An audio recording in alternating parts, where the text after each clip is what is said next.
गरीब कल्याण रे सरकारଙ୍କ माळमाळ योजना किंतु सबुकिछि छलना। योग्य हिताधिकारी पाखरे आज भी अपहुंच सरकारी सहायता। मयूरभंज जिला जसीपुर ब्लॉक गढ़तलसाई गाँव आसी एभली किछि चित्र।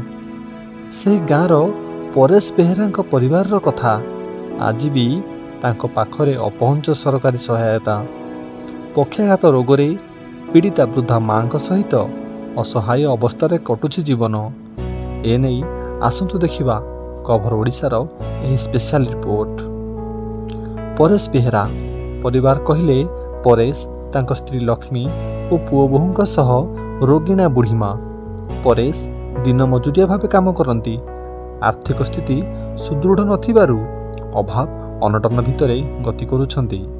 परेश और तांका परिवार मुंड गुंजिबाकू भल खंडे घर मध्य नहीं। भंगा घर उपरे जरीपाल टाणी बसबास करुछंती परेश। कोठी घरर कांथ फाटी आँ करिछि तो पुणी कोठी घरर चाल उपरे टाइल खसी पड़िछि। दिन रे सूर्य राति जह्न देखी बीतुछि पूरा परिवार जीवन।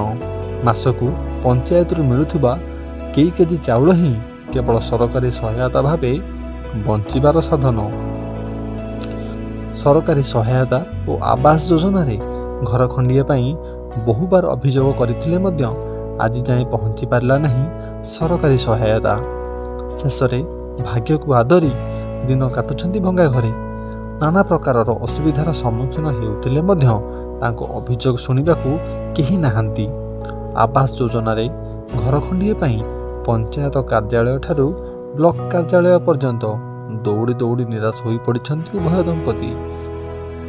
तेबे एही सरकारी सहायता पाइबार वंचित परिवार उपरे प्रशासनिक अधिकारी मानक शुभदृष्टि केबे पड़ुछि और आवास योजना रे सामिल कराई घर खंडिए केबे मिलुछि ताकू ही देखिबाकू बाकी रहिला। मयूरभंज जसीपुररू प्रज्ञा सुचरिता पाणिक रिपोर्ट खबर ओडिशा।